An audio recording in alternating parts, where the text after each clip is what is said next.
Ok, Shalom Uvracha, Parashat Noach, le déluge. On va essayer de découvrir le sens profond du déluge, l'envers du décor et le secret de l'eau. Alors, quand on se plonge dans un souvenir pas si lointain que cela, on était plongé dans le bain de la sainteté il y a encore quelques jours, encore à peine un peu plus d'une semaine, avec, si on remonte un peu plus loin, tout le mois de Elul, où certains se sont levés très tôt pour aller au Slichot, les Tfilot et la Tchouva de Rosh Hashanah, le jeûne de Yom Kippour, la Kapara, le pardon, l'acceptation de la Kadosh Baruch Hu, la fête de Sukkot, la Simcha, la Achdut, tous ensemble, Simchat Torah, où même les pieds vont danser pour la Torah. Tous ces moments merveilleux d'une très très forte et très intense lumière qui disparaissent en quelque sorte en un instant, en un éclair. Ça a duré, Kadosh Baruch Hu, il a concentré tout ce flux de Gdusha, de bonheur, de joie, de repas, de séoudot, de chants, on en a même perdu la voix. Et là, juste après, à peine Isrou Chag, hop, on doit replonger dans le métro boulot dodo. On a à peine eu le temps de s'en remettre. Il faut payer les factures, hein, ça a coûté cher les fêtes, donc il faut se replonger dans le travail. Et donc la question, c'est comment garder cet élan des fêtes de Tishri et de l'impulsion de Tchouva du mois de Elul et rentrer dans un mois qui s'appelle Mar Cheshvan, l'amertume du mois de Cheshvan. Donc c'est un mois qui est amer, puisque c'est un mois qui est sans fête, c'est un mois qui n'a pas de... Et d'ailleurs, dans cela, on peut déceler un sujet profond au niveau du bonheur et de la joie et de la béatitude qu'on recherchait tous. C'est que, de la même manière que, comme il y a marqué dans le Pirkei Avot, l'amour qui dépend de quelque chose est un amour éphémère, le jour où cette chose disparaît, l'amour disparaît avec. Si tu aimes ta femme parce qu'elle est belle, bah, le jour où elle change physiquement, bah, alors à ce moment-là, tu l'aimeras plus autant.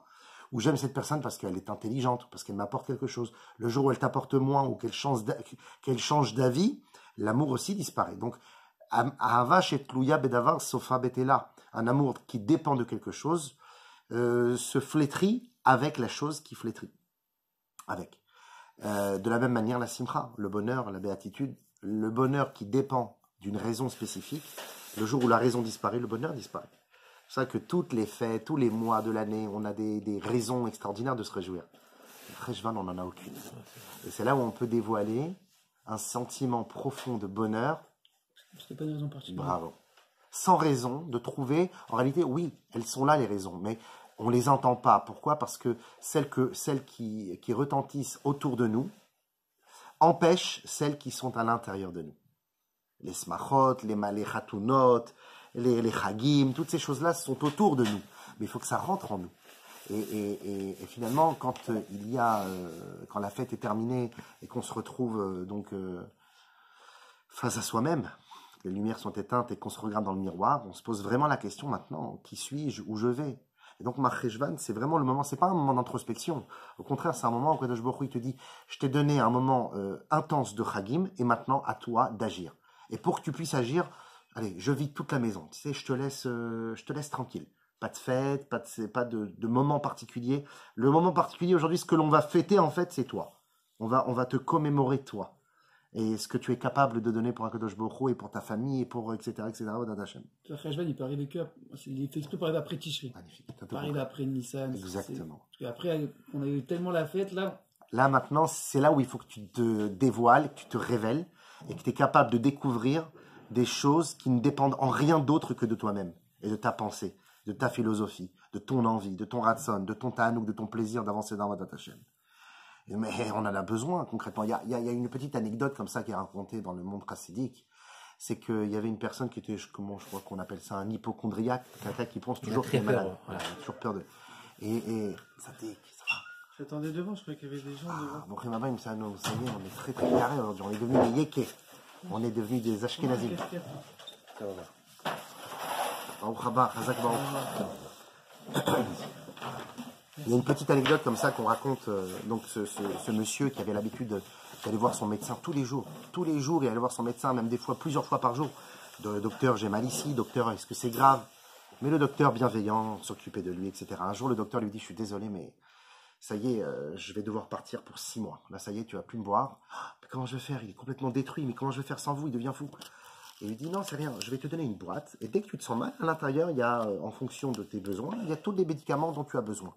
Nos maîtres nous disent, c'est une allégorie, c'est une métaphore, nos maîtres nous disent que les fêtes de Tishri, avec l'intensité de la lumière de Tishri, c'est comme si on était chez le médecin et qu'on pouvait rentrer quand on voulait chez lui. En Shana, Kippour, Sukkot.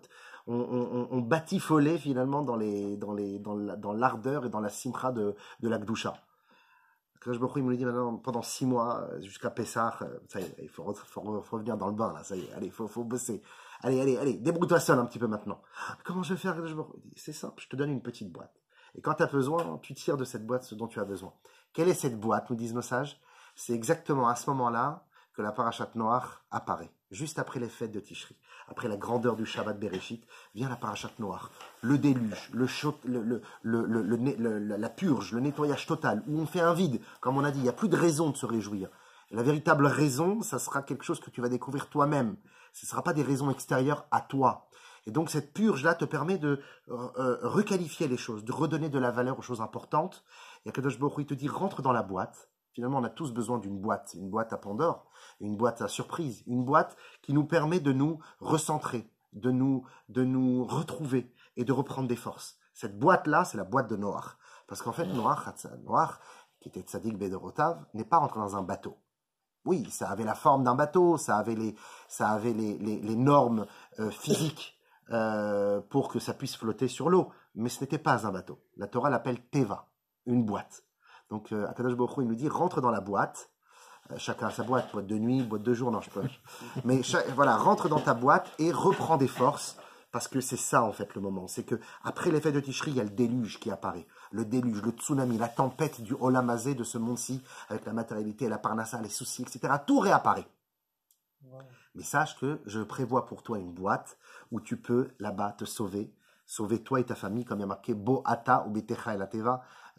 Viens toi et toute ta maisonnée dans la Teva, venez et reprenez des forces. Et donc c'est là où apparaît la parashat Noach. Face au déluge de la parnassa, des soucis matériels, du gagne-pain et des doutes et des peurs et des risques que l'on prend. Et c'est la raison pour laquelle le Torah Or de l'Admor Azaken, le Baal HaTanya, le fondateur du Chassidut Chabad, nous dit, regardez dans son Torah Or petit 1, parashat Noach. Ma'im rabim lo yochlu lechabot et ha'ava.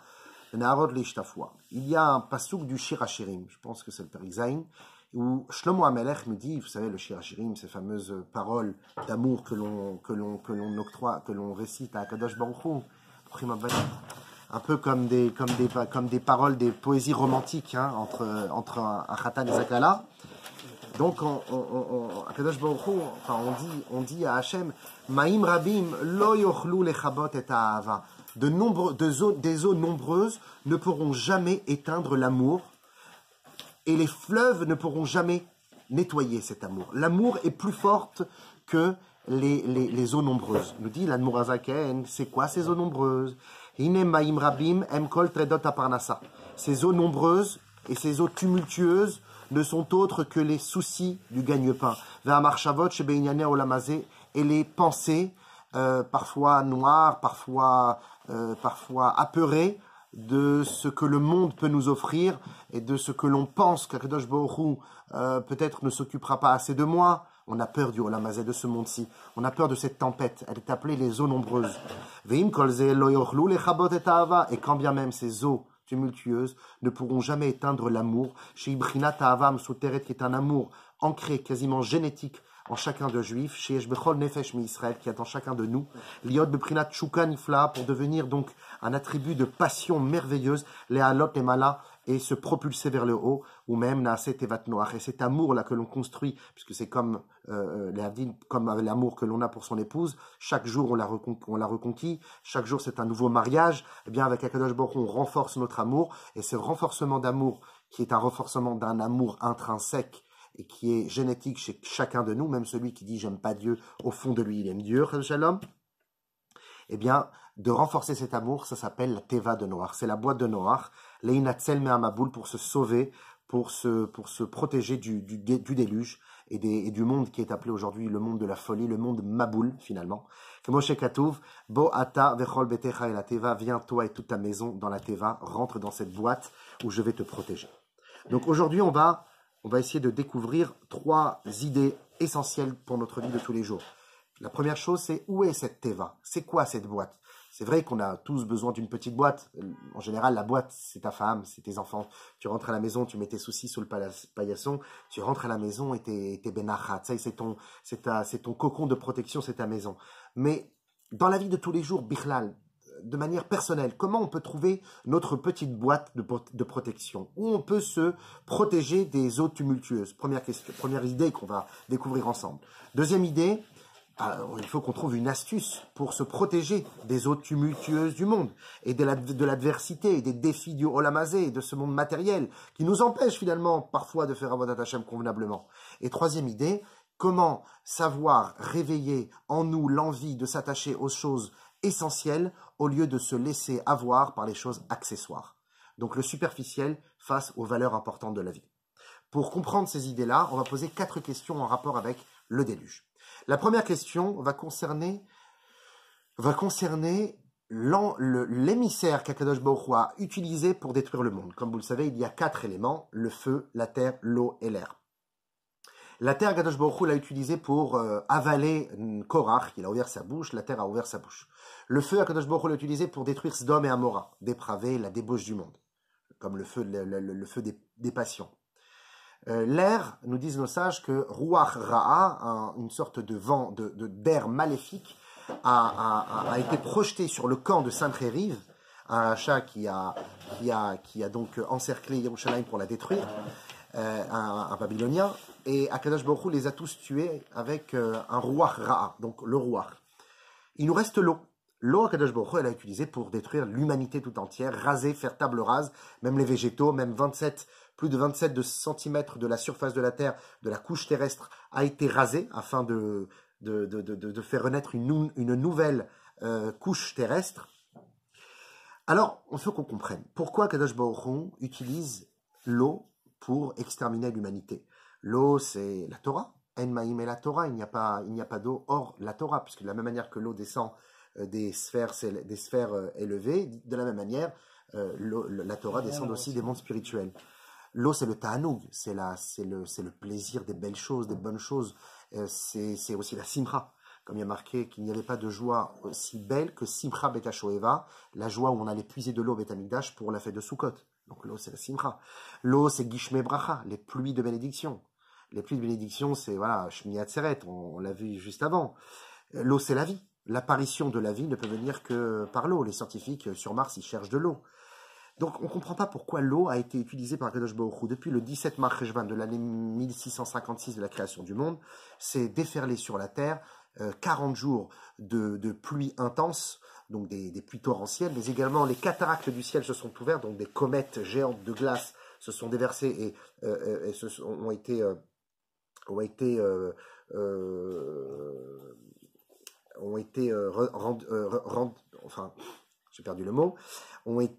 pulvérisés par l'atmosphère et ensuite donc des eaux se sont déversées sur Terre, des eaux célestes, hein, comme ça que la Gemara dit, il y a plus d'eau céleste que d'eau terrestre sur Terre, des eaux qui viennent d'autres galaxies, de comètes qui viennent d'autres systèmes. Et également les abîmes se sont ouverts, donc les geysers qui ont fait sortir de l'eau sulfureuse et qui a rasé, qui a abîmé toute la Terre finalement par cette eau bouillante. Et donc, cette eau-là qui s'est déversée sur Terre, on ne comprend pas pourquoi Kadosh Baruch Hu a utilisé cette eau alors que l'eau c'est la tahara, c'est la gdusha, c'est la pureté. Le tashlir, on va jeter nos averot dans l'eau, ça nous protège. Tfilat Geshem, on a dit, Shmini Atzeret déjà. Il y a une petite anecdote comme ça qu'on raconte à propos du rabbi. Il y avait une infirmière qui s'était occupée de la rabbinite Rayamushka quand elle était tombée malade en 89. Et c'était elle qui venait s'occuper de la rabbinite sur President Street, là-bas, donc au quartier général des chapeautés barbus. Et l'infirmière, elle avait l'habitude comme ça de venir, même quand il pleuvait fort, elle venait avec les cheveux mouillés, le manteau mouillé, puis le shamash, une fois, une étoile, 2 fois. À un certain moment, il dit, Madame, excusez-moi, mais vous n'avez pas un parapluie, vous n'avez pas une capuche? Je dis, ah non, moi, depuis quelques temps, je ne porte plus de parapluie. Pourquoi ça? Je vais vous raconter. Quand la rabbinite est tombée malade, elle a été hospitalisée. Et le rabbi est venu lui rendre visite. Et là où il s'est garé, c'était un petit peu loin de l'endroit de l'entrée de l'hôpital. Et il a dû marcher. Et ce jour-là, c'était un jour de tempête. Il y avait une pluie torrentielle. Et lorsqu'il est arrivé à l'hôpital, il était trempé. Je dis, mais rabbi, vous n'avez pas de parapluie? La même question que vous m'avez posée. Et il m'a dit, la pluie, c'est la bénédiction. Pourquoi arrêter la bénédiction avec un parapluie? Pourquoi stopper la bracha avec un cache? Ah, c'est un niveau. Le maboul, il a été fait avec la pluie, non? Avec la pluie. C'est pas la bénédiction, le maboul. Alors justement, c'est ça notre question. Comment Kadosh Baruch Hu utilisait un objet de bénédiction pour maudire la terre, pour détruire la terre? Oui. C'est ça la question. Et pour vous donner des preuves, regardez. Jusqu'à présent. Tout à fait. Regardez dans le tac. Ah oui, il y a une première question. Oui, regardez dans le petit 2 là, dans Ta'anit, la Gemara de Ta'anit, Zayin Amoudbet, il y a marqué Gadol Yom Akshamim Keyom Shitna Botora. Il n'y a pas plus grand que les jours de pluie, parce que quand la pluie tombe, c'est comme si que la Torah est donnée. La pluie est comparée à la Torah. Si la pluie tombe, la Torah tombe. Donc c'est un jour de bracha. Nous disent aussi la Gemara, Gadol Yom Akshamim Shafilu Ayoshua Poruvabo. Grandes sont les pluies parce que toutes sortes de bénédictions et de bonnes augures apparaissent. Gadol Yom Akshamim Shafilu Pruta Shebakis Mitbarechet. Grande est la pluie. On essaie de pas toucher à ça. Grande est la pluie parce que avec tout bien tout à l'heure. Tout mon respect. Grande est la pluie parce que ça. Et donc nous sommes toujours. Je vous inviterai à déjeuner, monsieur. Grande est la pluie, car elle peut même bénir la petite pièce qui est dans ta poche. Il te reste qu'une pièce, tu peux pas faire grand chose avec. La Gemara de Ta'anit dit, s'il pleut, avec cette pièce-là, tu peux faire des grandes choses. Donc la pluie, ça a vraiment quelque chose de fort. Et puis pour renforcer notre question, pourquoi Kadosh Baruch Hu a détruit le monde de cette manière? Pourquoi avec de la pluie? Vous savez, il y a marqué c'est le Rosh, Rabbeinu Asher qui pose cette question, donc je suis dans le premier paragraphe du petit 2. Yesh litmoa maishna shevia Kadosh Baruch Hu mabul yoter mishar makot. Pourquoi Kadosh Baruch Hu a utilisé le maboul pour détruire la terre? Il aurait pu, comme nous dit le Torah Or, Einu muvan yana mabul she'aya she'im haya rak le'avir le sharet anashim achotim, si c'était juste pour punir. Si c'était juste pour punir et d'exterminer l'humanité, lama utzrach les rage gadol kasé. Pourquoi on a eu besoin d'un tumulte aussi grand, de l'extermination de l'humanité? Parce qu'à part Noir, on a toujours appris qu'à part Noir, toute la terre, elle avait fauté. Tout à fait. C'est pas vrai ça? Non, mais enfin, il est obligé de faire un truc. D'une certaine manière, je pense que certaines personnes avaient envie de faire tchouva. D'ailleurs, on appelle Noir par rapport à Abraham, on lui dit qu'il n'était pas assez bon parce que tu n'aidais pas ceux. Enfin, tu avais construit la Teva pour leur donner envie de faire tchouva, mais ensuite, t'allais pas les voir, comme a fait Abraham, de construire le premier Beth Rabat de l'humanité, quoi. En plein milieu d'un désert. Venez prendre un repas, faites Birkat après, tu vois, l'embrouille. Au début, c'est un repas, mais après, c'est, là, tu dis un peu de Tania, c'est un rabat. Donc, il faut que j'efface ce truc. Donc, la Demoiselle dit, je ne comprends pas. Allo berega echad aya biyocholet la af belomaboul Kadosh Baruch Hu, il aurait pu en un instant tout détruire en un clignement d'œil, il aurait pu détruire le monde. Pourquoi utiliser de l'eau? Pourquoi faire pleuvoir? Pourquoi les cataractes du ciel, les comètes, les geysers, les volcans? Pourquoi ces cataclysmes-là? Pourquoi Kadosh Baruch Hu passe par tout cela? Et en particulier avec l'objet le plus essentiel, Maïm. Maïm, ça commence par un mème, ça finit par un mème. Il y a un yud au milieu, ça a une valeur très très forte dans la Kabbalah au niveau des lettres. Donc c'est une grande kedusha, l'eau. L'eau, on a besoin d'eau pour vivre. 70% de la constitution d'être humain. 2/3 de la planète. La planète bleue, c'est pas pour rien. Donc l'eau, c'est kadosh. On doit migver avec l'eau. Pourquoi l'eau? Kadosh Baruch Hu, Ribono Shel Olam. Donc ça, c'est notre première question. Pourquoi the water? La deuxième question, c'est pourquoi 40 jours? Kadosh Baruch Hu, il a détruit le monde en 40 jours. 40 jours et 40 nuits de déferlante sur la terre. Ensuite, l'eau a augmenté pendant 150 jours. Mais les pluies, ça a duré 40 jours et 40 nuits.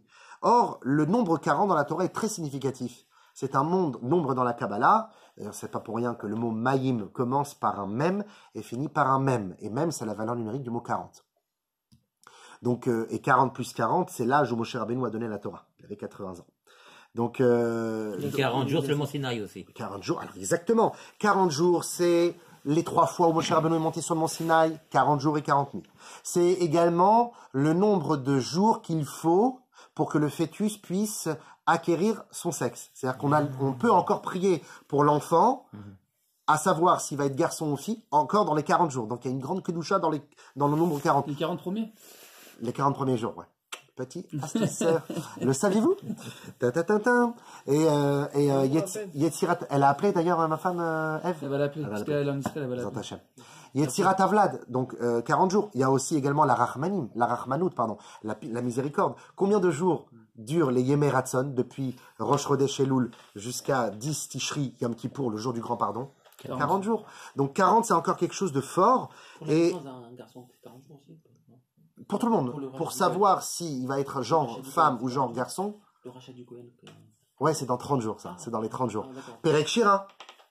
Les femmes, elles aiment bien lire Perek Shira. C'est 40 jours. Ça t'amène des brachot, etc. de lire Perek Shira. Regardez ce que dit le petit 3, le Shulchan Aruch, Yoredea, Resh Membet, Lamed Aleph. En le Adam leorot lifsok alacha ad 40 shana. Un homme ne peut donner des commentaires et avoir une position de Rav, de Dayan et d'être posek alacha seulement quand il arrive à l'âge de 40 ans. Parce que 40 ans, c'est l'âge où ta Torah, elle est mutzlechet. Elle a de la réussite. C'est également l'âge où l'homme imprègne totalement les paroles de son maître. Ça fait 40 ans qu'il étudie, mais c'est à l'âge de 40 ans qu'il comprend tout. La crise, c'est pour ça qu'il y a la crise de la quarantaine. Parce qu'il comprend qu'il n'avait rien compris. C'est pour ça qu'à ce moment-là, c'est dur. Ça va vous arriver, monsieur, ne vous inquiétez pas. J'y arrive à grands pas. Le Midrash nous dit dans Dvarim Rabba Vaitranan, Yesh tfilat sheneinit le 40 yom. Il y a une fila que si tu pries pendant 40 jours, Retsufim sur une seule et même chose, Akadosh Baruch Hu t'exauce. Pendant 40 jours, tu demandes, je veux me marier chaque jour. Tu demandes ça à Akadosh Baruch Hu, il te bénit. Et de qui on apprend cela? Mi Moshe Rabbeinu. On apprend ça de Moshe. Dirtiv et napa lifna Hashem et arbaim ayamim, comme il est dit, j'ai prié devant Hashem pendant 40 jours. Le char Ruach HaKodesh de Rabbi Chaim Vital, l'élève du Hari HaKadosh, Arizal, nous dit qu'il y a Minhag Kadum Bechol Israël Leitanot Arbaim Yom Retzufim.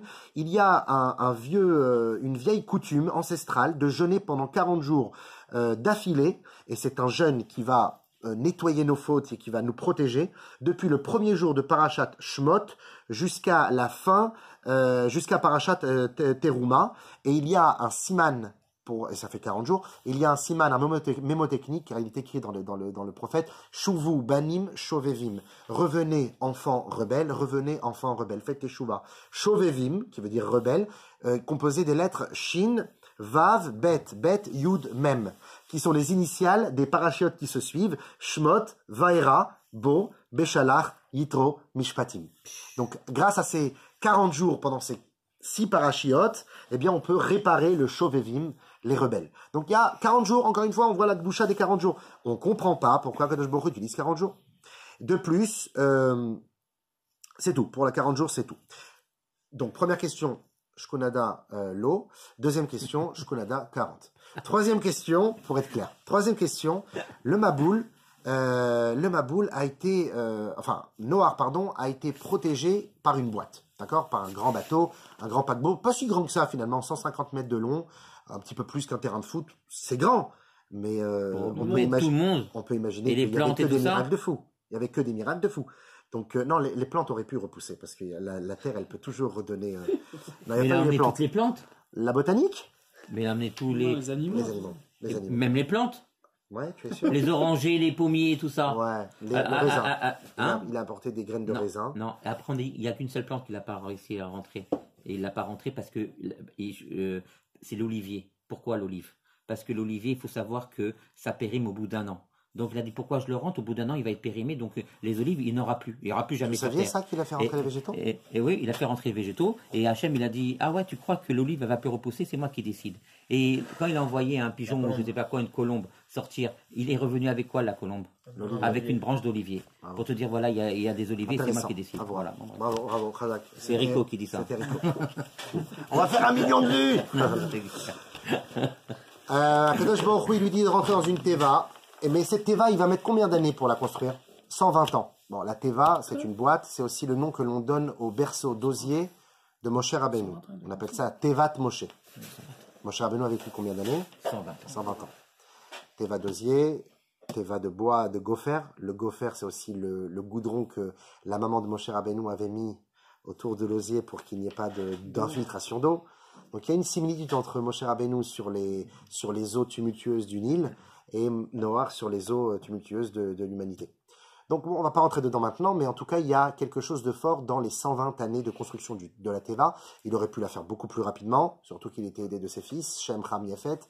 Et puis aussi ça a duré autant de temps parce qu'il a planté des cèdres. Atsé gofer. Le gofer, c'est donc des cèdres du Liban.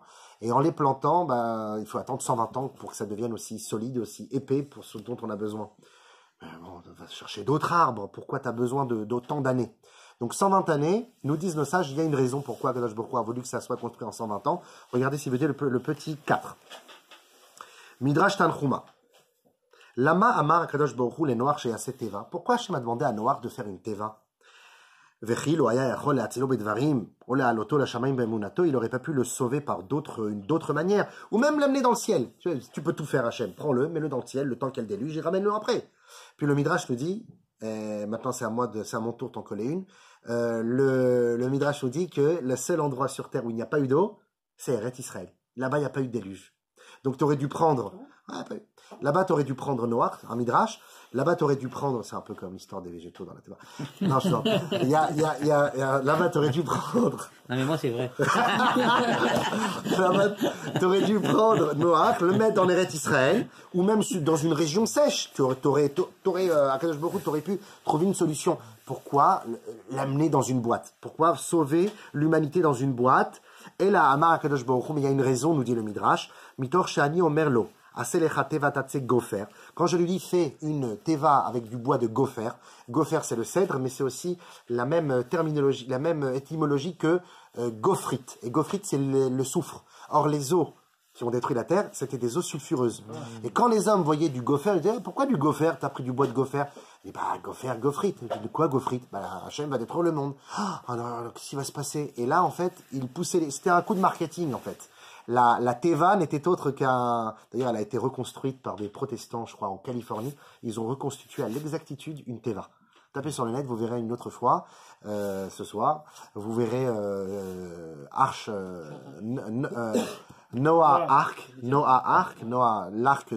Noé. Vous verrez qu'il y a, avec les étages, avec les précisions, parce que bon, c'est écrit dans la Bible. Donc, ils ont été recherchés vraiment dans les commentaires. Et ils ont... c'est pas des juifs qui ont fait ça, Et des tu vois protestants. un cube ou pas? Un cube? Parce que tu te dis c'est un cube. Est-ce que tu Non, vois c'est le pas un cube? cube. C'est comment, On alors appelle ça une boîte, mais c'était un bateau. Ah oui. Ah, c'est un Ça peut pas flotter si c'est un cube. D'accord, ok.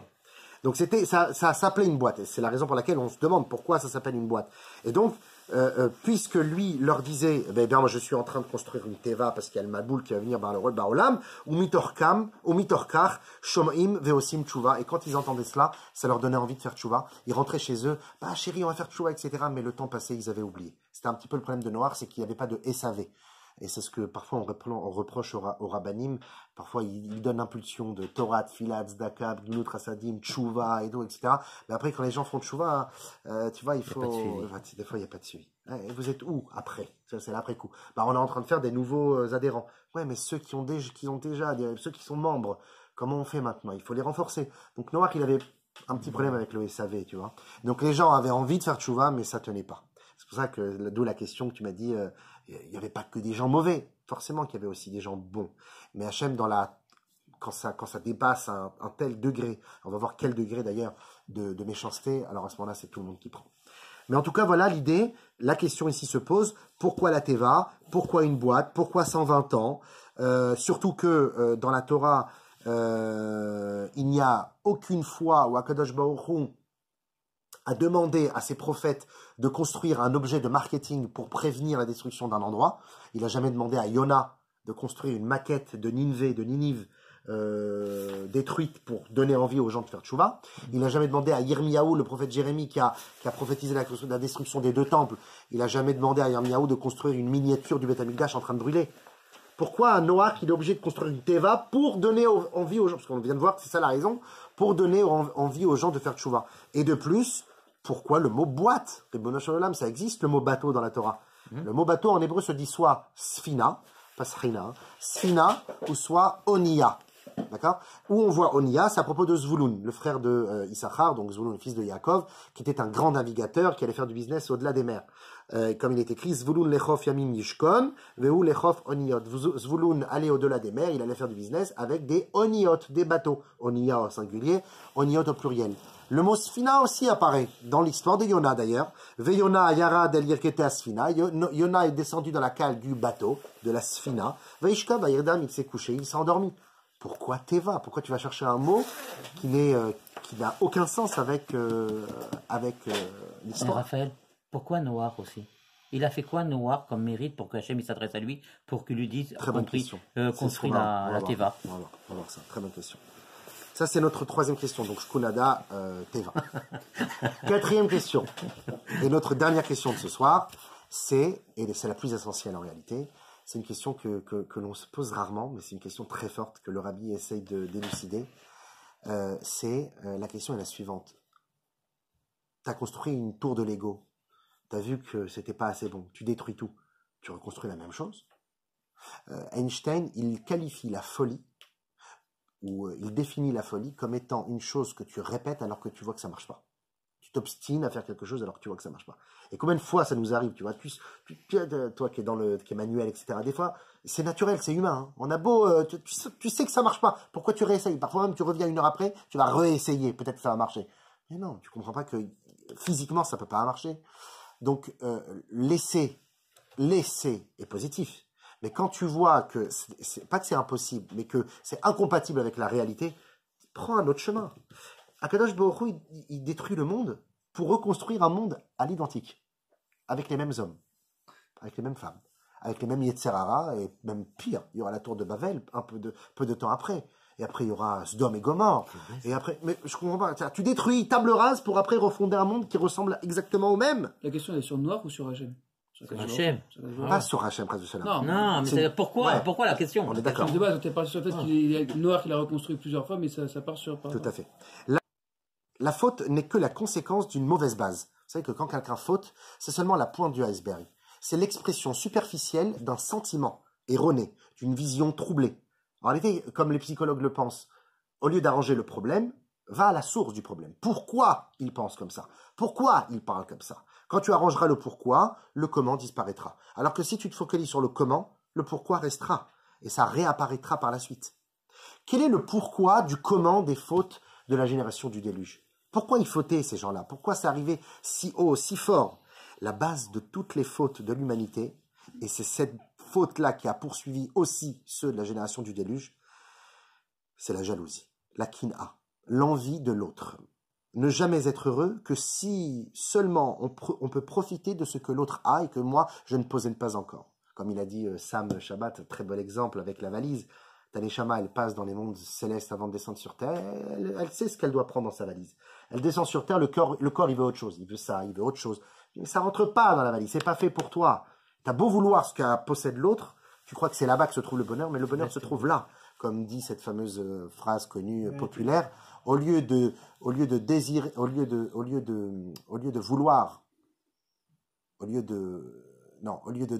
ce que tu veux ce que tu désires. Bon, non, j'ai oublié comment ça se dit. C'est chelou ça. Ouais, c'est chelou. Ça aussi, je vais l'effacer. Au lieu de vouloir ce que tu n'as pas, prends ce que tu as déjà et rends-le désirant. Tu vois ce que je veux dire? T'as peu, mais ce peu-là, comme on l'avait dit un jour, Ezeu Ashir à sa mère Bechelko. Qui est l'homme riche? Celui qui est heureux de sa part. Et pas marqué celui qui se satisfait. Il ne faut jamais se satisfaire. Il faut toujours plus. Je veux plus, je veux plus. Mais tant que j'ai pas plus, je suis malheureux. Je me sens vide. Chas v'shalom. À sa mère Bechelko, il faut être heureux de ta part. Ce que tu as pour l'instant, tu vas être heureux. Et si tu veux, tu arriveras à mieux. Mais pour l'instant, sois heureux de ta part. Sauf qu'on peut inverser cette phrase. On dit, qui est l'homme riche? Celui qui est heureux de sa part. Mais personne n'a envie d'être riche. Vous voulez être riche, vous? Oui, on a envie d'être riche. Mais dans le fond, on a envie d'être heureux. Grave. C'est ça, Plus heureux que mais riche, évidemment. mais bien sûr. Si la richesse amène au bonheur, et jusqu'à preuve du contraire, ça n'amène pas le bonheur, alors oui, mais c'est pas le cas. Donc on veut être heureux. Donc la question qu'on aurait dû se poser, c'est qui est heureux? Pas qui est riche. Qui est l'homme heureux? Eh bien l'homme heureux, c'est celui qui rend riche sa part. On inverse. Non pas qui est l'homme riche, celui qui est heureux de sa part, mais qui est l'homme heureux, celui qui rend riche sa part. Il a peu, mais il lui donne du goût, il rajoute des aliments, il rajoute des épices. Il fait en sorte que le peu qu'il a devienne merveilleux. Et cette personne-là est heureuse. Donc on a... C'est le meilleur. Non, et donc ça, c'est l'idée maîtresse de la faute des gens de la génération du déluge. Mais comme on va le voir bien plus ancestrale que la génération du déluge, c'est la jalousie, l'envie. Être envieux et convoiter, c'est pas pour rien que c'est la dernière mitzvah des 10 commandements. Je suis Hachem ton Dieu, ne convoite pas. C'est pourquoi je suis Hachem ton Dieu. Je suis Hachem, je décide pour toi ce qui est bon pour toi. Ne convoite pas ce qui n'est pas pour toi, parce que c'est un manque d'émouna. Et donc, on a pu le voir. On a pu le voir, la lune et le soleil. Au début, c'était 2 shmashot, c'était 2 soleils. D'accord? La lune, elle a pas dit, ah, pourquoi il y a le soleil, c'est moi qui vais être le chef. Elle a été fine. Elle a dit, c'est dommage qu'il y ait 2 capitaines. On devrait, tu vois, elle a voulu, tu sais, la gava vicieuse, tu vois. C'est dommage qu'on soit 2 comme ça. Alors, je lui ai dit, bah ouais. La lune. Et ben, il lui a dit, bah oui, bah tu vas partir. Tu vois, tu vas devenir un morceau de pierre en orbite autour de la Terre. De temps en temps, tu pourras cacher le soleil. Allez, éclipse. Mais sinon, non. Mais par contre, on voudra danser devant toi, on fera Kiddush HaChodesh avec toi. On lui donne quand même un peu de mérite. Mais à la base, c'était tout ça pourquoi? Parce qu'elle a été envieuse du soleil. Nachash, il a envié Adam, qui possédait une femme. Parce que Nachash était une grande créature, comme on l'a vu la semaine dernière. Un génie. Et il avait des sentiments quasiment humains. Et il voulait aussi Ève. Donc et d'ailleurs, il a convoité, et même le Midrash nous dit qu'il a eu des relations avec elle. Chava, elle aussi, elle a convoité le statut de Adam. Pas pour être supérieure à lui ou être féministe et égalité aux hommes, mais parce que elle disait, moi j'ai goûté aux fruits, maintenant que j'ai goûté, lui aussi va prendre. Il n'y a pas que si je tombe, tu tombes. Tu vois, c'est aussi une manière de convoiter. Je convoite la situation de l'autre. Adam convoite, en goûtant le fruit, il convoite le niveau divin. Parce que le Nachash lui dit, si tu goûtes, tu connaîtras le bien et le mal. La différence entre le bien et le mal. Tu seras qu'Elohim Yodea Tov Vara. Tu seras comme Dieu, connaissant tout de la création. Adam il dit, waouh, je serai comme Dieu. Ah ouais, je veux être comme Dieu. Convoitise. Caïn et Havel. Ah, t'as donné un corban, convoitise. Donc en fait, finalement, toutes les avérotes ne sont que la conséquence. Et on ne va pas se focaliser sur la conséquence, ça ne sert à rien. Consolidons-nous sur la raison de tout cela, qui est donc la kin'a. Comme on l'a dit, la dernière mitzvah des Aseret Adibrot, la convoitise, la kin'a, la jalousie, l'envie. Mais on voit que finalement, tu as beau détruire le monde, la kin'a, elle est toujours là. Exactement, c'est ce que j'ai posé. Voilà. Donc c'est notre 4e. Donc shkunada, destruction, si la kin'a, elle est toujours là. Et comment Hachem il peut s'énerver de quelque chose que lui-même il crée en fait? C'est que je comprends pas. C'est lui qui a créé la jalousie. Il a créé aussi Barat Yetzara ou Barat Ilo Torah Tavlim. J'ai créé Yetzara, mais j'ai créé aussi un sentiment, pour l'époque, il n'y avait pas encore la Torah, mais il y avait les forces de combativité des gens extrêmement élevés de cette génération. Nous, on s'imagine, tu sais, dans les films et tout, un peu à la Cécile B2000, on s'imagine des ogres qui violaient des femmes, qui tuaient des enfants. C'était pas du tout ça. On s'imagine qu'ils faisaient les pires avérotes du monde. Oui, ils les faisaient, mais avec beaucoup de classe. Les charrettes, c'était parce que tout venait du Hamas. Pas le mouvement islamique, mais le Hamas, ça aussi je vais l'effacer, mais le Hamas, c'est-à-dire, comme on l'appelle le Hamas, pas le vol, mais l'envie de voler. L'ifshot, comme on va le voir tout de suite, j'extrapole, mais regardez, petit 5. Dans la Gemara de Sanhedrin, Koufret Amoud Aleph, il y a marqué Dor Amaboul Avrou Alakol. La génération du déluge ont transgressé toutes les pires avérotes du monde. Avodazara, Gilou Yarayot, Shfichut Damim, l'idolâtrie, la débauche, le meurtre. Aval. L'onirtam xardinam pashtu yadam begazel. Mais leur faute a été, enfin, le point culminant de leur cupidité et la raison de leur destruction ne fut que leur envie de prendre ce qui appartient à l'autre. Il n'y a pas marqué qu'ils ont volé. Il y a marqué ad pashtu yadam begazel. Lifshot yad, c'est d'étendre ta main. C'est même pas encore t'as pris, t'as juste étendu. J'ai envie, tu vois, c'est l'envie de ce que tu n'as pas et que l'autre possède. Et c'est ça, en fait, c'est la kin'a qui a tout détruit. Comme nous dit la Gemara de Shabbat, Pechet Amoudbet, Besha'a, She'ala Moshe Lamarom Lekabel Torah. Lorsque Moshe Rabbeinu est monté sur le mont Sinaï pour recevoir la Torah, Amrou Malaché Asharet Ifnei HaKadosh Baruch Hu, les anges ont dit devant Dieu, Hamouda, Gnuza, Vakesh, Nitnatna, Vesavadam, j'imagine, tu vois les malachim dans le ciel. Ce cadeau, ce trésor merveilleux qui est la Torah, tu veux la donner, tu veux l'offrir à un homme de chair et de sang, laisse-la chez nous, chez les malachim. Amar Moshe,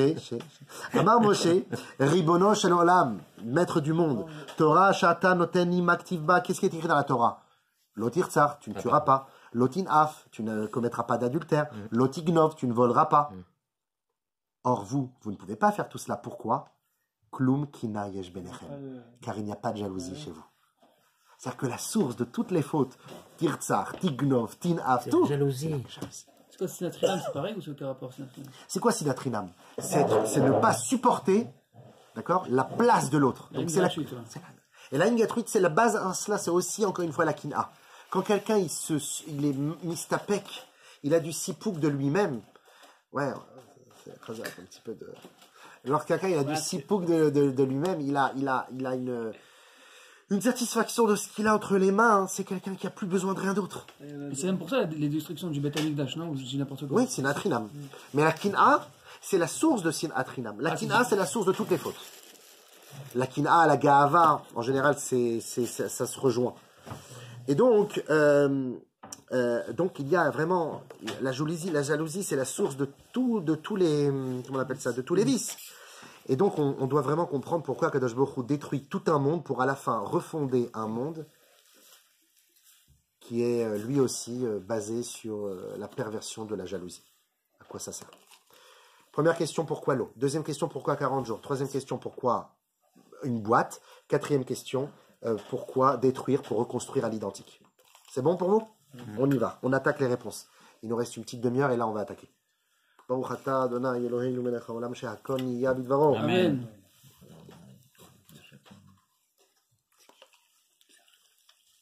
Ah, c'est bon. Les mystères de l'eau. Les mystères de l'eau, j'aurais dû rajouter en bas, gazeuse.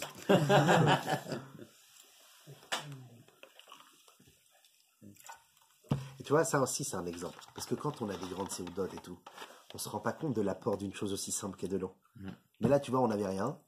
On était un petit peu gorge sèche, et puis il a pensé à l'eau, et on boit, ah, chat. Ouais. Tu vois, c'est une goutte, ça peut te rendre. Arrête, Rico. On peut faire un peu de piscine. Ça va pas que je suis pas là. Non, Rico, il y a le fond et la forme. Dans le fond, il fait ouais. Dans la forme, je vais continuer, il fait ouais, non. Bon. Allez, on y va, on attaque. L'idée souvent retenue par nos sages à propos du déluge, c'est évidemment, comme le Kliyakar par exemple, c'est évidemment le Mida Keneged Mida. C'est pas le garage Midas contre le garage Midas, c'est mesure contre mesure, œil pour œil, dent pour dent. Tu fais comme ça, tac, tu prends la même chose. Or, quelle est l'inondation de l'eau? L'inondation de l'eau, on sait qu'Akadosh Baruch Hu, il a retenu l'eau à la création du monde, il a dit stop, laisse maintenant la terre. Il a retenu l'eau pour laisser apparaître les terres. Et d'ailleurs, l'eau au début, elle voulait pas.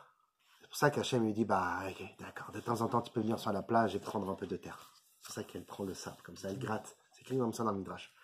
Donc, l'eau, tout était eau, et Dieu a demandé, allez, recule-toi pour laisser la place à la terre. Allez, sois gentil, laisse un peu la place à ton cousin. Et comme ça que la terre a apparu. La jalousie, c'est se projeter dans les plates-bandes de son ami, dans un univers qui lui est sien, quelque chose qui ne t'appartient pas. Tu inondes son espace vital, son espace philosophique, son espace d'humain, par ta volonté de prendre ce qu'il a et d'avoir autant que lui. Tu inondes, je t'inonde. C'est pour ça qu'il y a l'eau qui vient inonder les terres, alors qu'elles auraient dû se retenir, comme un homme qui inonde par ses envies la place de l'autre. Ça, c'est Mida Keneged Mida, joli commentaire du Kliyakar. Mais on va aller un petit peu plus loin. On va découvrir que finalement, le déluge n'est loin d'être qu'une punition. C'est quelque chose de bien plus fort, bien plus essentiel pour l'humanité. Et c'est là que ça commence. Regardez le petit 6, s'il vous plaît. Je ne vais pas le lire, je vais juste vous l'expliquer oralement, mais c'est dans le Shar Egdusha, Chelek Aleph, Shar Bet. Le Shar Egdusha, c'est aussi un livre de Kabbalah, je crois que c'est le Harizal ou le Rabbi Chaim Vital, je crois le Harizal, le Rabbi Chaim Vital, qui nous dit que il y a, comme on l'a dit au début du cours, 4 éléments qui régissent la matière. D'accord ? Toutes les molécules, les atomes de ce monde sont constitués d'eau, de feu, d'air et de terre. L'être humain est fait de terre, il est fait de minéraux aussi, les os, la peau. Il est fait d'air, l'oxygène dont on a besoin pour survivre. Il est fait d'eau, 70% d'eau dans le sang. Et il est fait donc de feu, c'est la chaleur humaine, l'énergie, l'adrénaline, toutes ces choses-là. Donc il est fait de... Ouais, il est fait de ces 4 éléments. Et la Neshama, c'est le 5e élément. Voilà. Enfin, il fallait que... Personne ne connaît. Non, mais c'est bon. Et donc, on a ces 4 éléments. Ok, très bien. Ces 4 éléments, en réalité, sont la source de différentes personnalités que l'on va engager dans nos vies. Parfois, on est plus, parfois, on est moins. Je vous explique. L'air, c'est quelque chose qui n'est pas palpable. Et pourtant, on est constamment entouré d'air. L'air, nous dit la Kabbalah, c'est la disposition d'un homme à la vantardise, à la légèreté d'esprit, aux blagues, enfin, quand je dis aux blagues, il y a des moments où c'est un moment de simcha où il faut réjouir, mais constamment d'être dans cette légèreté d'esprit et de parole, ça s'appelle le mauvais air. Et pourtant, d'un autre côté, on nous dit qu'il y a aussi le bon air. Le bon air, c'est comme il y a marqué dans la Gemara, que le monde n'existe que par le souffle de l'air des enfants quand ils étudient la Torah. D'accord? Ou le son du chauffard qui sort avec de l'air. Donc il y a le bien comme le mal. Ça dépend de toi de prendre cet élément à bon escient. Le feu, c'est la gava, c'est la colère, c'est l'impétuosité, c'est l'impatience, c'est le danger. Mais il y a aussi le bon feu. Esh Sheli, Rabbeinu. Donc le feu, Asher Tukad al Misbeach, qui brûle ce Misbeach, le feu de la Torah, Esh Torah. Donc il y a aussi le positif aussi dans le feu, la chayout, la ferveur et l'ardeur dans l'étude. Il y a l'eau, on va parler de l'eau à la fin. Il y a la terre. La terre, c'est ce qui est bas. La terre, c'est la soumission, mais ça aussi, la paresse. Voilà, c'est la paresse, c'est la lassitude, c'est le train-train, c'est le gars qui se renouvelle pas, tu vois. Donc il y a le bien et le mal partout. Et l'eau, c'est quoi l'eau?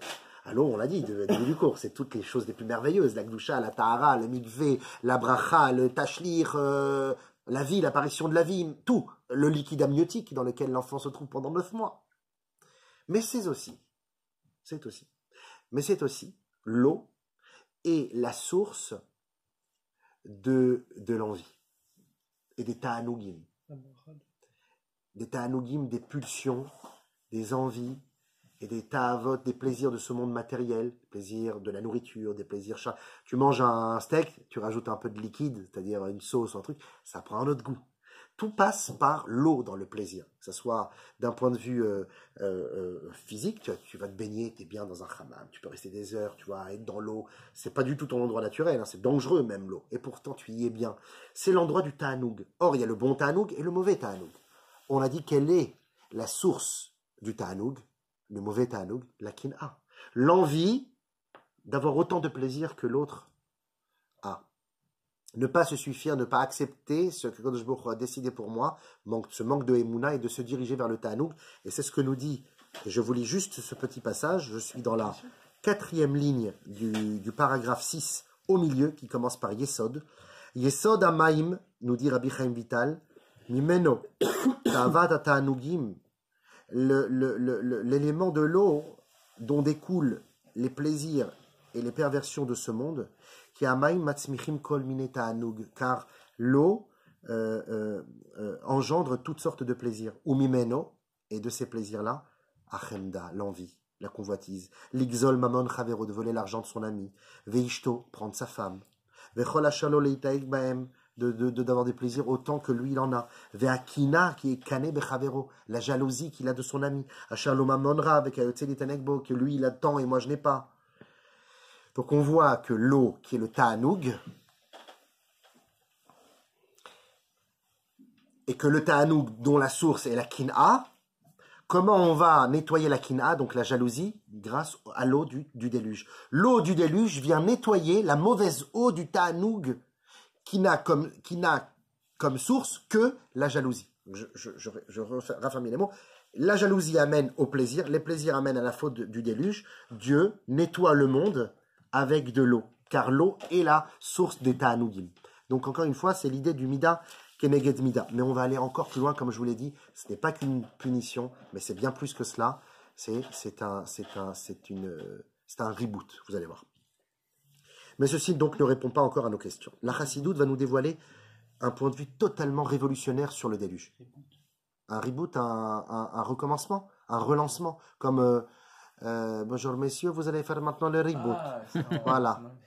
Je m'appelle Christelle et vous allez faire le reboot. Donc, mais madame, mais vous lisez là? Non, je regarde. Bon. La chassidoute va nous dévoiler le point de vue, ça aussi je vais l'effacer. La chassidoute va nous dévoiler, je vais avoir une charia sur la tête. Il y a beaucoup. La chassidoute va nous dévoiler le point de vue inverse.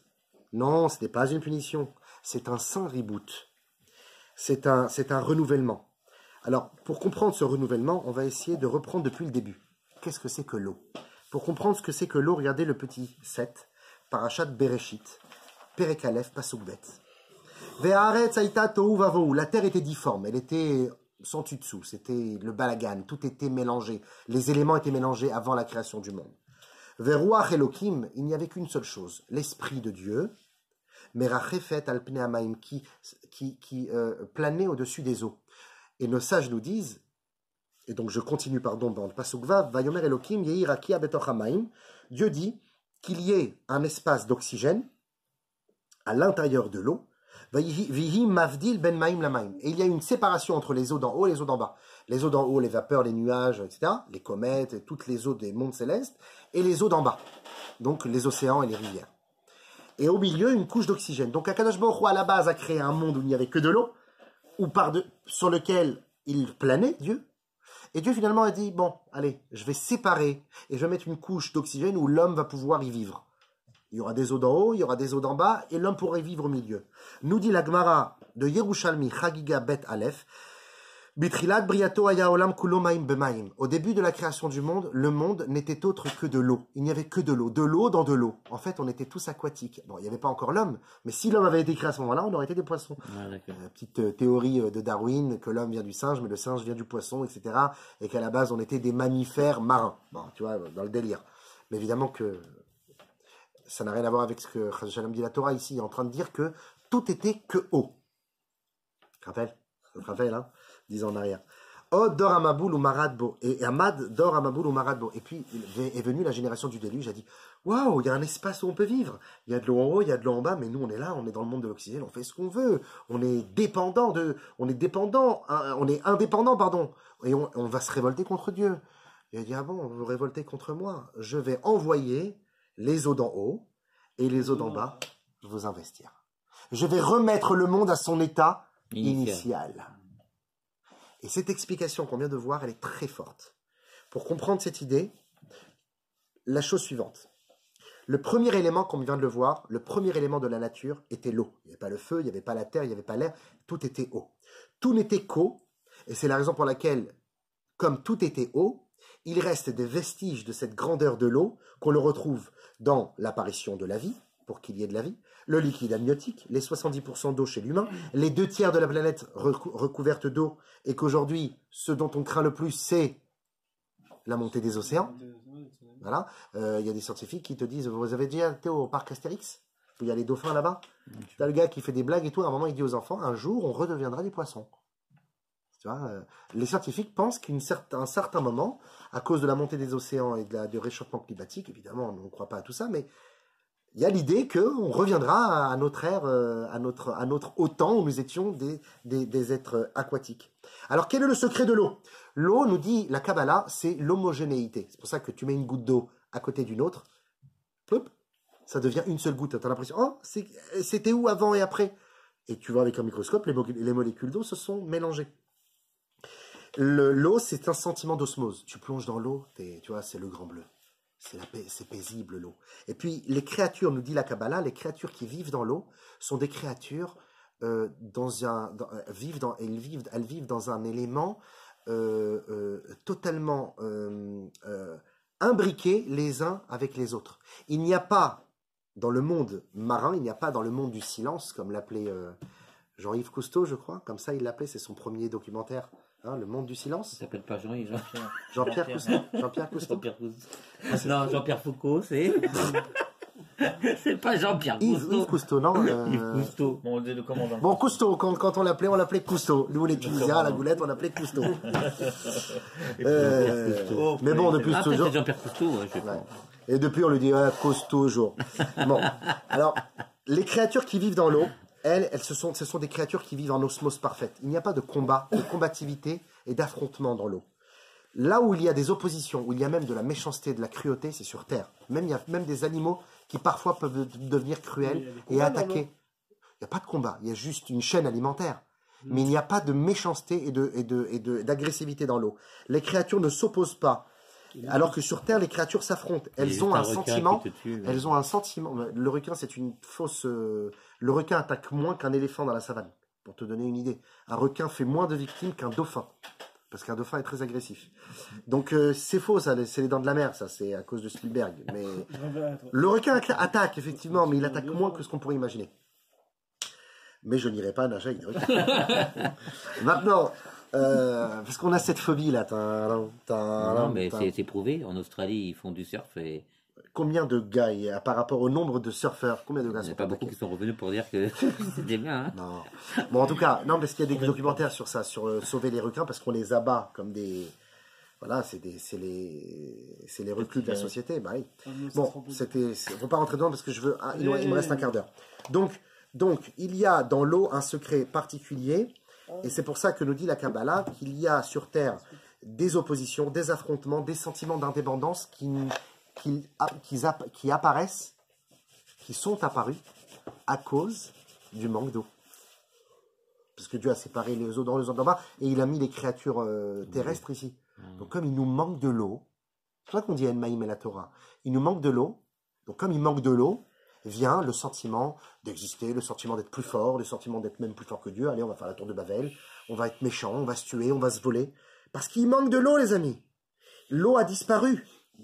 Et ce sentiment-là qu'on se retrouve sur Terre avec cet ego et cette méchanceté, où on se tue et on est méchants les uns les autres, va naître ici quoi? La jalousie. C'est ici où va naître la jalousie. Il n'y a pas de jalousie dans le monde du silence. Tout ce qui est dans l'eau, d'ailleurs, n'est autre que eau. Nous dit la Gemara, le Shulchan Aruch, Kol trilat briato minamayim mat bilimbo. Quelqu'un une créature qui est née dans l'eau, on peut l'utiliser dans un mikvé. Je m'explique. Un mikvé, pour qu'il soit cachère, il faut tant et tant une mesure particulière on verra dans un instant. Et s'il manque un petit peu de contenance, il a le droit de rentrer, de mettre à l'intérieur un poisson qui complétera la quantité d'eau. Parce que le poisson n'est autre que de l'eau. Les créatures marines sont eau, alors que les créatures terrestres ne sont pas terre. Au contraire, l'homme veut se détacher de la terre. Mais à la fin, on lui dit de sa vie, papa, reviens vite à la terre. Reviens à ta source. Alors que les poissons restent eau, exactement. Toi, en plus, tu aimes bien les poissons, Alan. La créature marine peut compléter la mesure de contenance d'un mikvé car il est eau. Voilà pourquoi, les amis, on a parlé du mikvé. Le mikvé va donner le Baal Tshuva, qui va se tremper avant Yom Kippour ou dans l'année quand il veut faire Tshuva. Le mikvé va purifier la Kala avant de se marier. La Nida pour retrouver son mari. Le Kohen pour rentrer au Beth Amikdash. Le Guerre, le converti pour pouvoir être à Israël. Donc en fait, c'est une immersion totale où on va être complètement dans ce domaine de l'eau qui est parfait. Car on doit se défaire du sentiment de l'ego qui vient de l'oxygène, du monde des hommes, qui nous menait jusqu'à maintenant à l'arrogance et à la révolte. Et quand on plonge dans l'eau, on redevient d'une certaine manière le maillon d'une grande chaîne. On n'est plus jaloux les uns des autres. On accepte sa place, même simplissime soit-elle. Et on se soumet à la planification d'un projet beaucoup plus grand que sa petite personne. C'est ça le niveau de l'eau. C'est pour ça que nos sages nous disent que le mot tiboul, qui veut dire plonger, s'immerger, a les mêmes lettres que bitoul. Regardez, c'est écrit tout en bas à droite. Bitoul est égal tiboul. Le bitoul, c'est les mêmes lettres, c'est l'immersion. L'immersion, c'est la soumission. Tu te plonges complètement dans l'eau pour reconquérir une force que tu as perdue à cause de l'oxygène et ce sentiment d'indépendance que tu avais. Et qui t'a causé ensuite la jalousie et le pouvoir sur les autres. Donc, replonge dans l'eau. Initialement, l'eau fut la base de la création, afin que celle-ci, et l'homme par-dessus tout, aient une existence pure et sainte. Mais malheureusement, la décadence des générations a eu raison de ce plan initial. Hachem, pourquoi il a séparé les eaux d'en haut, les eaux d'en bas, il a mis les hommes dans cet univers non marin? Parce qu'il a fait confiance à l'homme. Il a dit, allez, on va essayer. Ça va être dur, hein. Ça va être dur, mais on va essayer. Et malheureusement, ça n'a pas marché. Alors Hachem, il a dit, bon, comme c'est ainsi, je vais reprendre le monde à nouveau comme au début, quand il était que eau. Et je vais replonger le monde dans cet univers d'osmose, qui est l'eau, le monde marin. Et la réponse à tout cela, c'est donc le déluge, le Maboul. Pourquoi? Parce que comme vous le voyez aussi comme vous le voyez aussi dans la feuille, tiboul, qui veut dire donc, tiboul c'est donc la plongée, tiboul, c'est tête, boule. Boule, c'est libo, c'est les mêmes lettres que libo, d'accord? Boule, c'est libo, qui d'ailleurs, valeur numérique 38, qui a la valeur numérique de zakai, qui veut dire méritant et pardonné, nettoyé. Hachem, il nous plonge dans le tiboul, afin que notre cœur soit pardonné. Tête, boule, tête, c'est 9. 9, c'est comme les 9 mois de gestation. C'est pour ça que l'enfant, pour sa naissance, il va passer 9 mois dans du liquide. Avant de venir au monde, on passe du temps dans du liquide. Hachem n'aurait pas pu nous créer dans une atmosphère où on vit maintenant. Non, il veut qu'on soit dans le liquide, parce que le liquide, c'est l'osmose parfaite. Et comme la génération du déluge s'était dépravée, donc il faut qu'ils reviennent dans le liquide amniotique. Mais pendant 40 jours. Même boule. Pour que l'enfant puisse naître, il lui faut 9 mois pour que son cœur soit zakai. Mais pour le déluge, on a besoin d'un même boule de 40 jours de déluge pour que ça marche. Et c'est pas pour rien. Il marche pas très bien. Ce stylo, il marche pas encore moins bien. Non, je crois qu'un autre coup, il marche. Ouais, les gars, ça. Il y a un autre là. Et c'est là que quelqu'un sort un Véleda de sa poche. Ah, bravo. Razak, merci. Non. Et c'est la raison pour laquelle, les amis, là, C'est encore pire celui. non, c'est pas, vous voyez, hein. Ouais, on voit très bien. Ça, je vois pas du tout. C'est la raison pour laquelle, même boule, comme on vient de le dire, avec libo, etc., c'est la raison pour laquelle il faut, pour qu'un mikvé soit cachère, il faut 40 CA. CA. C'est quoi, c'est là? CA, c'est une mesure. Il faut 40 CA. Pour qu'un mikvé, comme les 40 jours. Ça fait quoi en litres à peu près? Ah, merci. En litres, 1 CA est égal 9 litres. Ah ouais. Donc 9 fois 40, 360 degrés. On est dans la plénitude, l'osmose parfaite, comme un enfant dans le ventre de sa mère. 360, même, 40, Yud, 10, même, 40. On a combien là? 90. 90. Tête, 9. He, 5, 5. Vav, 6. Resh, 200, 200.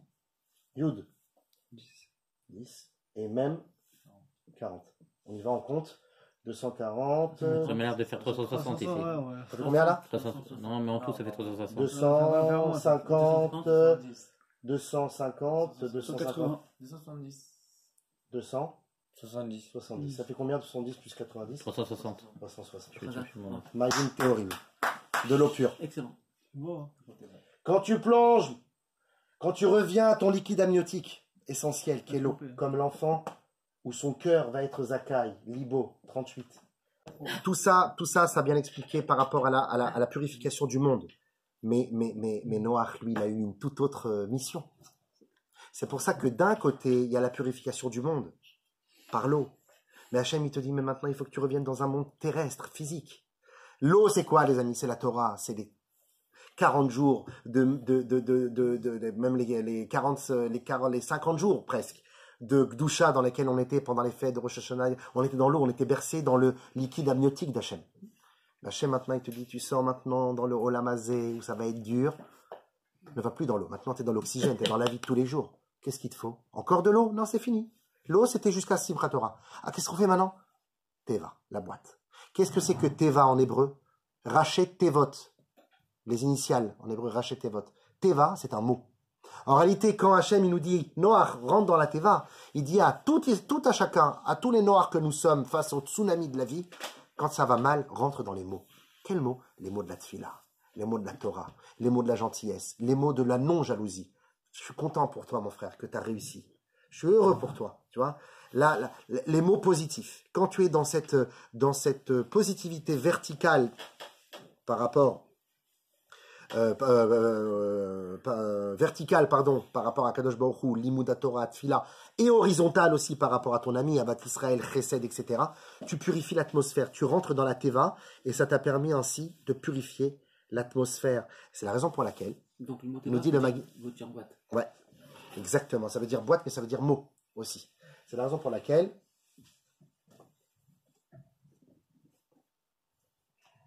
C'est son écharpe, ça. Pas. La raison pour laquelle la Teva, Teva. elle mesurait, C'est pour ça. elle mesurait 300 amot, il faut racheter des photos, 300 amot de large, d'accord, Ah, de large, c'est énorme. de long, pardon. Ouais. 150 mètres, quoi. Elle mesurait de large, elle mesurait 50. merci, 50 amot, et de haut, 30. 30. Pas beaucoup, hein. Ok, c'est pas beaucoup. 30 amot, c'est pas 30 mètres, hein, c'est même la moitié, donc c'est Ah ouais. encore moins. 300, Shin, 30, Lamed, 50, Nun. La Shon, la langue, Alors, la parole, la conversion, la conversation, le dialogue, les mots. les mots. Teva, c'est les mots.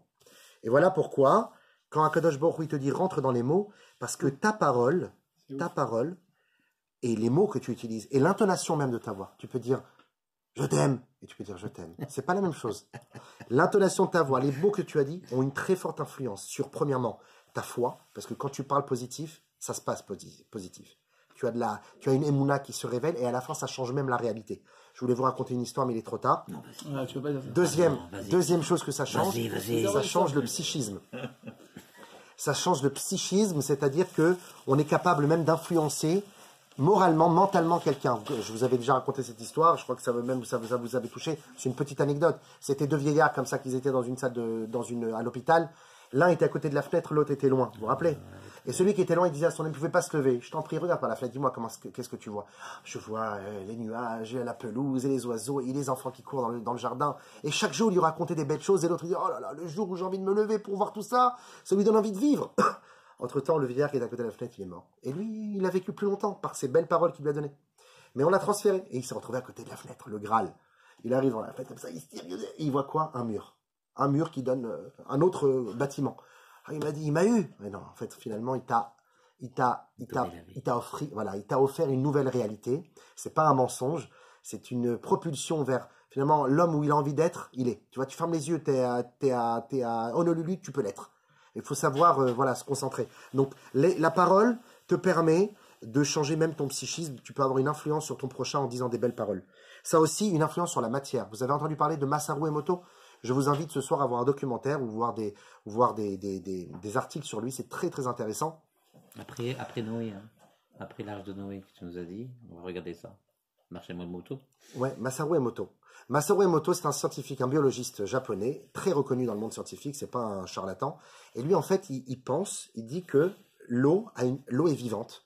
Et il dit que par la force de la parole, on peut changer aussi les molécules d'eau. Et lui, son idée, c'est qu'on peut changer toutes les molécules. Et il donne une expérience qu'il a faite au début. Il y avait 20 scientifiques avec lui. Il a mis devant eux, chacun avait un verre d'eau minérale neutre. Et il leur a demandé à chacun de dire des paroles. Donc, il y en a qui a dit des paroles positives, d'autres des mots méchants, d'autres des mots agressifs, d'autres des mots gentils, mais avec une intonation méchante. Ensuite, il a mis 3 cm3 de par verre dans une plaquette pétrie. Il a mis ça au congélateur pendant 3 heures. À moins je sais pas combien, et à la fin, finalement, il a regardé les cristaux d'eau dans le microscope. Il a vu les cristaux d'eau, et il a vu que tous ceux qui parlaient positivement, ça donnait des formes merveilleuses. Regardez sur Internet, j'ai oublié, je voulais vous apporter mon mini rétroprojecteur pour vous montrer ça, mais voilà, bon, ça sera pour une autre fois. Et ceux qui avaient parlé des paroles négatives, c'était tout écrasé. Il a dit, oh, c'est pas possible. Il a refait son expérience 200 fois, et c'est ensuite qu'il a écrit son livre. Parce qu'il a eu la preuve formelle que ça se passait à chaque fois de la même manière. La manière comment tu parles, ça a même une incidence sur la matière. Parle à une plante gentiment, elle poussera mieux que si tu lui parles méchamment. C'est très fort. Et enfin, Le mec, il a sa plante, c'est une carnivore. Et enfin, ça a aussi une influence sur ta neshama, sur ton être. Il y a une petite anecdote comme ça qu'on raconte. Un jour, il y avait un chassid qui s'appelait Reb Zaman Gourarié. C'était un chassid du rabbi. C'est un homme très riche qui faisait des affaires et tout. Un jour, il quitte sa maison pour aller faire du business. Il devait prendre un avion. Le problème, c'est qu'il n'y avait plus personne chez lui à la maison. et il avait oublié sa serviette où là-bas il y avait tout, le passeport, etc.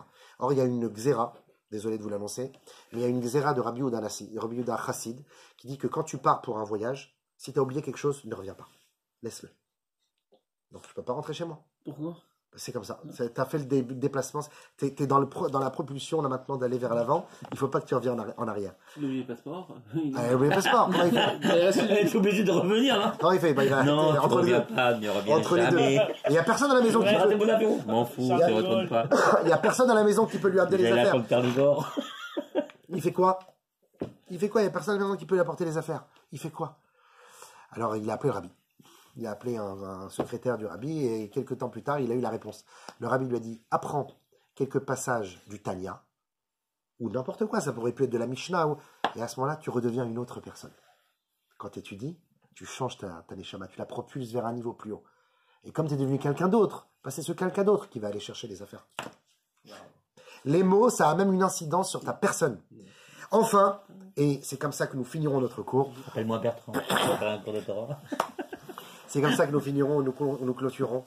Enfin, nous comprendrons la dernière, parce qu'on a répondu à l'eau, pourquoi l'eau, on a répondu pourquoi 40 jours, hein, le tableau qu'on a fait, on a répondu pourquoi Teva, les mots, on n'a pas répondu à la dernière question. Tout ça pour ça, tu détruis tout pour à la fin redonner un monde de la même manière. Ouais. Le monde a changé. Ah bon? Ah. Oui. Avant Noach, il n'y avait pas de projet. Il n'y avait pas de projet. Séparer les eaux d'en haut, les eaux d'en bas, et on a laissé les hommes indépendants. Stagné. Ça, c'est pas bon. Attends. Il y a eu tout reboot, on a tout remis, on a tout liquéfié finalement, on a liquidé, pas mal, on a tout liquidé, on a mis tout table rase, et on reconstruit le monde maintenant avec un projet. Ça ne veut pas dire que ça réussit tout le temps, il y a toujours de la kina, il y a toujours de la jalousie, il y a toujours de la vérote, mais il y a un projet. Quel est le projet? Quelle est la mida, les amis, qui contredit la kina? Depuis tout à l'heure, on en parle, intrinsèquement. La Vat Israël. Ava. Non. La hava, c'est la conséquence de cette chose. Il y a quelque chose d'encore plus fort. Chesed. Non, ça précède la hava, c'est la même chose. La- Pourquoi je suis mécané? Pourquoi je suis jaloux? Non, oui, pour le. Pourquoi je suis jaloux? Parce que Parce que l'autre est là, parce que Parce que je n'ai pas. Donc, Comme j'accepte t'as dit- pas quoi? Mon prochain. Non, Non, sort. ton sort. j'accepte pas mon sort. Ouais. Ah. Accepter son sort, ça s'appelle comment dans la Torah? La Emouna, mes frères. C'est la Emouna. Quand tu as la Emouna, tu crois que tu le sais, tu es du certain que Kadosh Baruch Hu, il a prévu pour toi ça et pas autre chose. Peu importe ce que l'autre il a. Moi, je suis heureux avec ce que j'ai. La Emouna, c'est la Mida qui détruit la Kina. Or, à partir de Noach, parce qu'il y a eu 10 générations entre Adam et Noach, ensuite il y a eu 10 générations entre Noach et Avram. Alors Avram est qui? Le premier croyant. En fait, on a dirigé maintenant le monde, c'est vrai, sans eau. Les eaux d'en haut, les eaux d'en bas sont revenues à leur place. Et on a laissé encore une fois l'homme dans le monde d'oxygène, dans son monde d'oxygène. Mais on lui dit maintenant, tu as un projet. Le projet, ça va être la Emouna. Parce que la Kina, tu l'auras toujours. Mais il faudra combattre cette Kina. La jalousie, c'est le fort de l'homme, mais il faudra combattre. Et il te faut une arme. Quelle est ton arme? La Emouna. C'est pour ça qu'Avram, il va instituer le monothéisme pour toutes les créatures du monde, pas que pour l'homme Israël. Et il va instituer cette idée que ce que Akadosh Baruch Hu t'a choisi pour toi, c'est que c'est bon pour toi. Et je finirai par dire que c'est la raison pour laquelle le mot Teva, à valeur numérique, 417. Non? Il y a un Yud. Ah oui, il y en a eu, merci. Teva, bravo. 417. On a dit que quand tu rentres dans les mots de la Torah, dans les mots de la Tfila, que tu renforces ta Emouna, et que tu n'es pas jaloux des autres, parce que tu sais que ce que je t'a donné pour toi, c'est bon pour toi, alors tu arrives à Pei, 80, Resh, 200, Nun, 50. 50. On calcule déjà ça. 330. Ah, d'accord. 50. Sa mère, Ah, 60. Et 5. 5. Parnassa, Mhm. 60 plus 5, 65. 60, 95.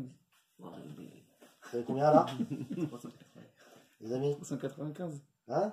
395, non? Ouais, Le 395. compte est bon. Mais de quoi, le compte de bon de quoi, ton Tova. Parce que moi, j'ai triché. C'est parti. Tova. Comment ça, Tova? Tav, 9, Parnassa Tova. Pas Parnassa. Parnassa Ah, Tova. d'accord. 9, Vav. 6, Six, bête. 2, 5. 2, 5. Ça fait combien ça? 5269. Non, non, c'est des... Ah. c'est combien? 22. Plus 22? Il a confondu par 417.